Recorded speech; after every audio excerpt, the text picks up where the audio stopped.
are welcome to NSC504 Monitoring and Evaluation of Health Programs and Services class. I am Dr. Elizabeth Joseph Shehu, your course facilitator. The topic we want to consider today is principles of effective monitoring and evaluation of health programs and services. And we have only one objective, which is to describe the principles of effective monitoring and evaluation. We have about 10 principles we want to consider in today's class. The first one is right indicators, adequate and timely reporting, usage of information technology tools, incentives for reporting, monitoring bodies, public access, participation of civil society, coordination, ensuring compliances, and finally evaluation. These are the principles for effective monitoring and evaluation of health program. We now progress to take each of these principles. The first principle we'll be considering is right indicators. The indicator must be well formulated, and the basis for clear and comprehensive monitoring must be indicated also. Remember, we said that indicators are variables that are set to assess the objective, each of the objective of the program or the program in totality. So they need to call for specific, measurable, qualitative, and quantitative data. So the right indicator you are choosing for your program must be able to be specific. You must be able to measure it either with qualitative and quantitative data. So any indicator you set that is not specific, that is not measurable, and you cannot assess it through either qualitative or quantitative data, know that it's not effective, it's not the right indicator. So reporting on progress towards indicators should go beyond limitations which indicators sometimes contain. So for instance, if you say that the death rate, the indicator might be that the death rate will reduce from 20% to 5%. So that is your indicator. Apart from the limitation that, achieving this indicator may have, you should be able to progress towards achieving the indicators than looking at only the limitation. So reporting on progress towards indicators should go beyond limitation which indicators sometimes contain. It should provide the monitoring body and the public with all information they might look for in the context of each indicator. That is, if you have more than one indicator. So whatever the right indicator, each indicator should be able to provide monitoring body and the public with relevant information that the individual or the monitoring body or the public will be looking for in the context of each of the indicators. The second principle is adequate and timely report. All the officials responsible for the implementation of certain actions should be responsible for reporting on progress. So in planning for effective monitoring and evaluation of health programs, there must be adequate and timely reports. And every officials, remember that when we are talking about officials in monitoring and evaluation in one of our classes, we said that they are the top, we have the top level, we have the middle level, and we have the operational level. So every officer that is responsible for implementation of certain action should be responsible for reporting on progress that the program has made. Officers at each level should ideally report at least twice a year to ensure public scrutiny of progress. This when we are talking about the program now, health program, that is health program that has to be national. You look at the immunization program. So officers at every level, you look at it from the national level to the state level to the local level and then to each of the clinic level if you are looking at immunization. So every officer should report at least twice a year to ensure public scrutiny of progress. Any paper-based reporting require template. When you consider immunization program, from the operational level of the program, that is at the clinic level, you remember there are forms that you need to fill. How many how many vaccines are being distributed, how many people come for the vaccine. So all this paper-based reporting require template. It's not just what you can do anyhow.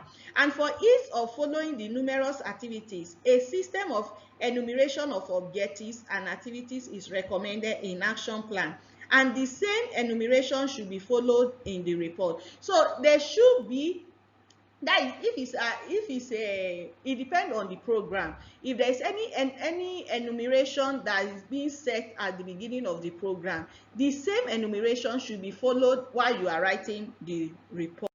Still on adequate and timely report, information from other sources should serve to complement and countercheck the data submitted by state bodies. So when there is any other information, try and also include it in your report. Report should contain quantitative data on the overall level of implementation, combined with a matrix on the quantitative and qualitative status of each action. Another principle is usage of information technology tool.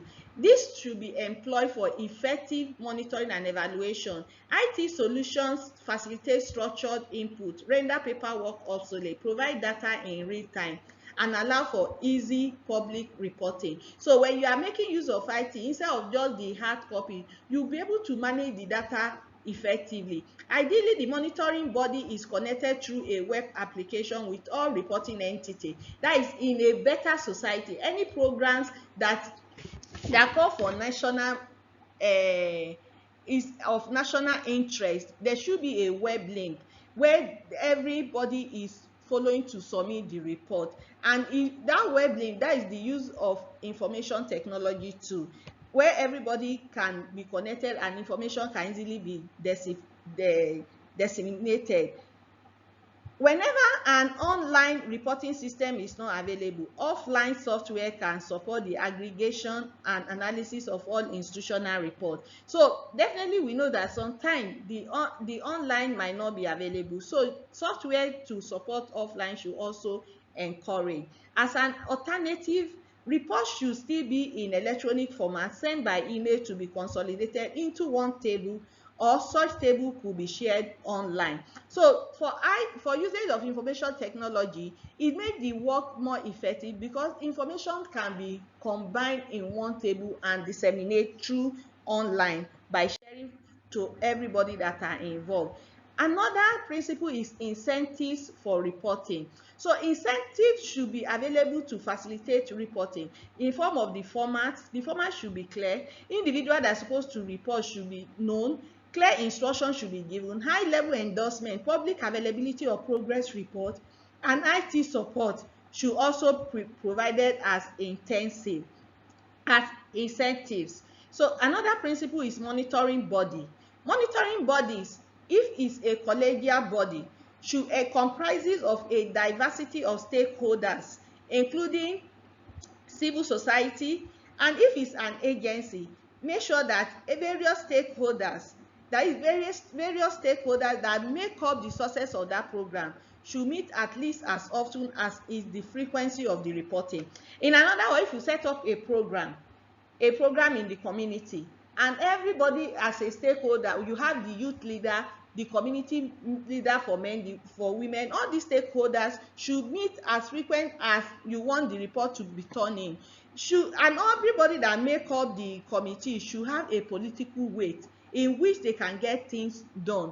And should employ staff, and also relevant expertise should also be included to promote the work to the public.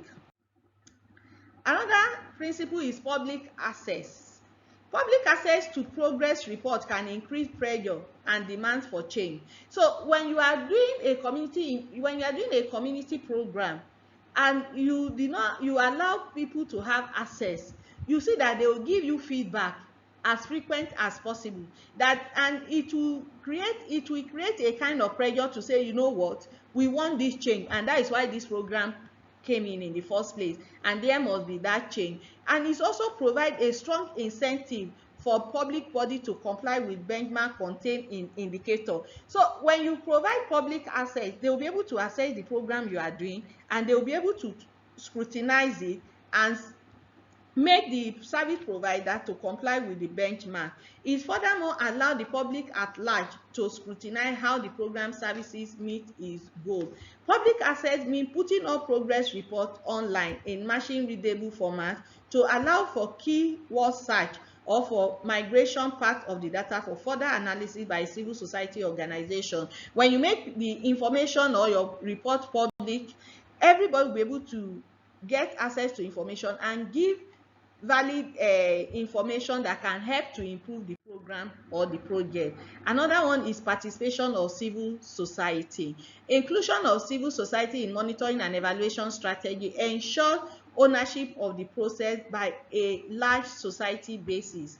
Civil society representatives should be included in any monitoring or coordination commission and its working groups, e.g. for on-site audit, should have access to progress report and the monitoring or coordination commission, as well as implementing state body should take their comment on the implementation of the program and services. So for effective monitoring of health program, you must include the civil society.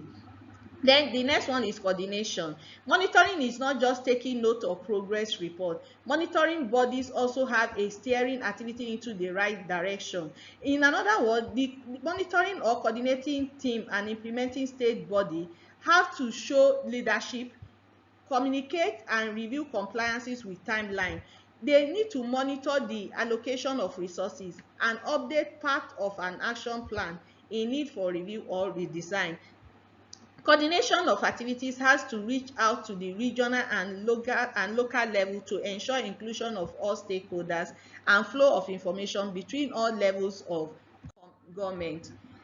The next one is ensuring compliance. Accessibility to progress reports to the public create a healthy competition between public entities. Implementation bodies should apply result-oriented management with their staff to facilitate achieving objectives.